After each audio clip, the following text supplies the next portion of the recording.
Oke guys, hari ini aku pengen berbagi tips ya, bagaimana cara menghadapi tagihan dari aplikasi pinjol.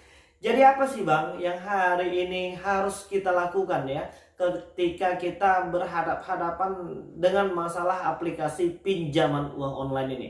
Dan mungkin untuk orang-orang yang belum pernah menghadapi masalah seperti ini sudah pasti tentunya akan panik ya. Dan aku tidak mau lagi adanya korban yang terus berjatuhan hanya karena tagihan aplikasi pinjaman uang online. Yang sebenarnya sih permasalahan aplikasi pinjaman uang online ini kecil sekali ya, tapi kita perbesar dengan pemikiran yang negatif. Kita membiarkan diri kita terus terbelenggu dengan tagihan-tagihan yang hari ini mereka tagihkan kepada kita. Dan kita terus kepikiran bang, bagaimana cara membayarnya, padahal permasalahan aplikasi pinjol itu tidak serumit yang ada di dalam pikirkan kita. Tapi hari ini kita masih terus membiarkan diri kita larut dan takut dengan masalah aplikasi pinjol. Oke, nggak apa-apa. Dan hari ini akan kita bongkar habis bagaimana cara menanggapi permasalahan aplikasi pinjaman uang online ini.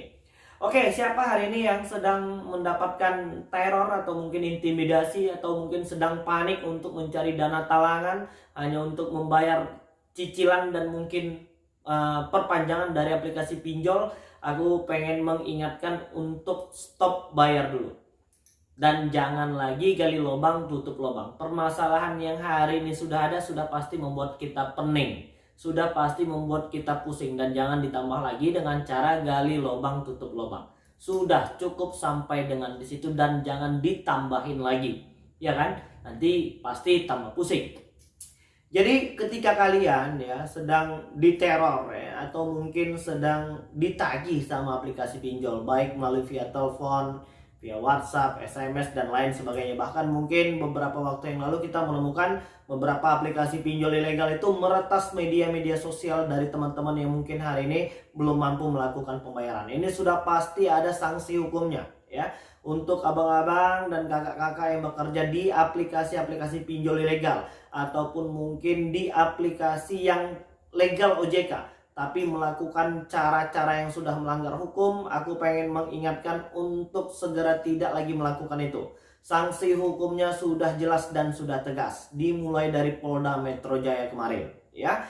Jangan sampai nanti gaji yang tidak seberapa karena mungkin kalian belum punya pilihan lain untuk bekerja di tempat yang lain, jangan sampai melakukan tindakan pidana umum ya. Oke, ketika kalian ditagih ya, khususnya ini untuk melalui WhatsApp, karena hari ini banyak laporan dari subscriber kita itu menerima tagihan dan ancaman itu melalui pesan WhatsApp atau mungkin pesan SMS, atau mungkin ada yang penagihannya sudah di luar kendali ya, ada yang ditagihkan kepada kontak darurat. Bahkan mungkin ada yang hari ini sedang mendapatkan laporan dari teman-temannya ikut-ikutan ditagih, padahal mereka tidak dicantumkan sebagai salah satu kontak darurat penanggung jawab dari masalah ini ya.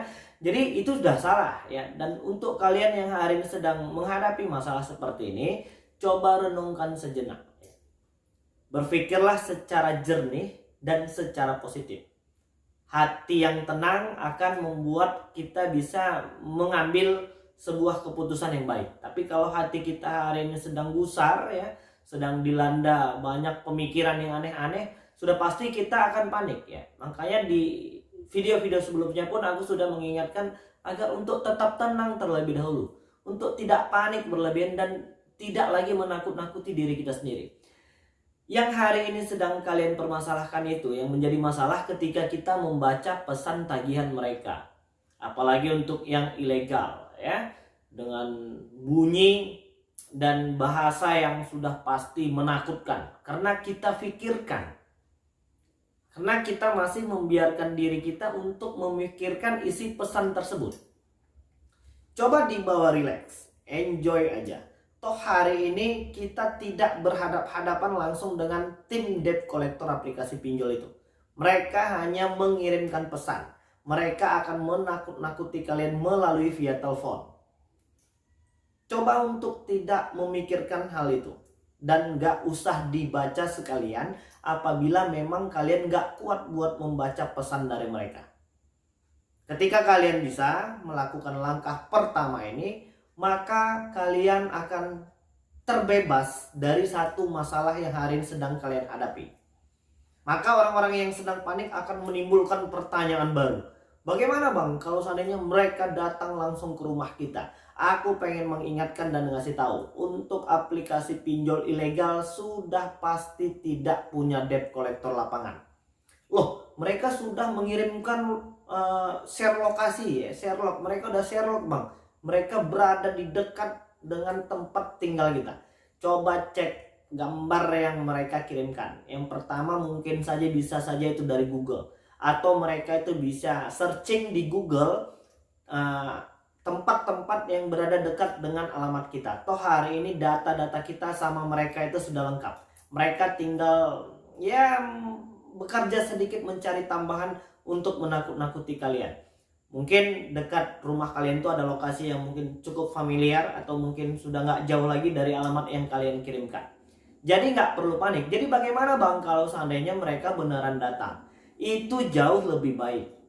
Kenapa seperti itu? Karena hari ini kita terus-terusan memaksa diri kita sendiri untuk menafsirkan semua pesan-pesan mereka dan menguras habis energi kita untuk sebuah pertanyaan yang tidak jelas jawabannya apa. Hari ini kita hanya menerka-nerka maksud dari pesan mereka. Padahal resikonya sudah jelas. Untuk aplikasi pinjol ilegal, mereka pasti melakukan intimidasi dan penyebaran data. Dan tujuannya hanya satu, setelah mereka mempermalukan kalian, mereka mau kita membayarkan tagihan tersebut. Jika ada yang sudah mengalami masalah seperti ini, maka fix nggak usah dibayar lagi. Karena itu udah jelas, aplikasi pinjol ilegal. Terus bagaimana bang dengan aplikasi pinjol legal OJK? Hari ini yang bermasalah dengan pinjol legal OJK tuh ya mungkin sebagian sudah khawatir ya, apakah mereka punya debt collector lapangan atau tidak. Yang sebenarnya itu semua tidak perlu kalian pikirkan.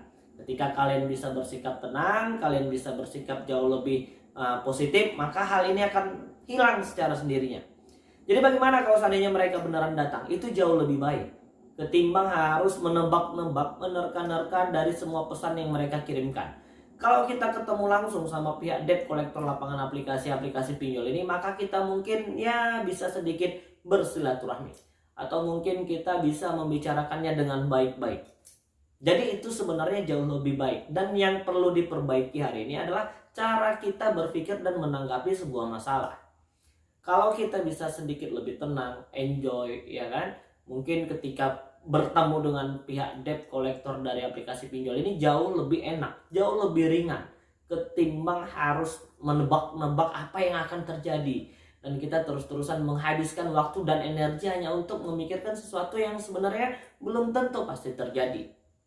Jadi ketika kalian bisa melewati dua tahapan tersebut, ya yang pertama nggak usah dibaca, dan yang kedua kalian nggak usah mikir tentang debt collector lapangan aplikasi ini itu segala macam, maka kalian akan lebih tenang ya. Kita akan lebih enjoy untuk menjalani kehidupan kita hari ini, dan kita pasti akan bisa menjadi yang lebih baik lagi.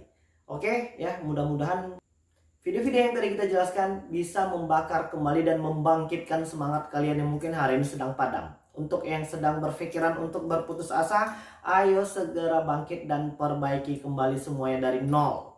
Ya, nggak perlu lagi mikirin pinjol. Oke, jadi mungkin itu dulu yang bisa aku sampaikan, dan mudah-mudahan video ini bermanfaat untuk kita semua. Assalamualaikum warahmatullahi wabarakatuh.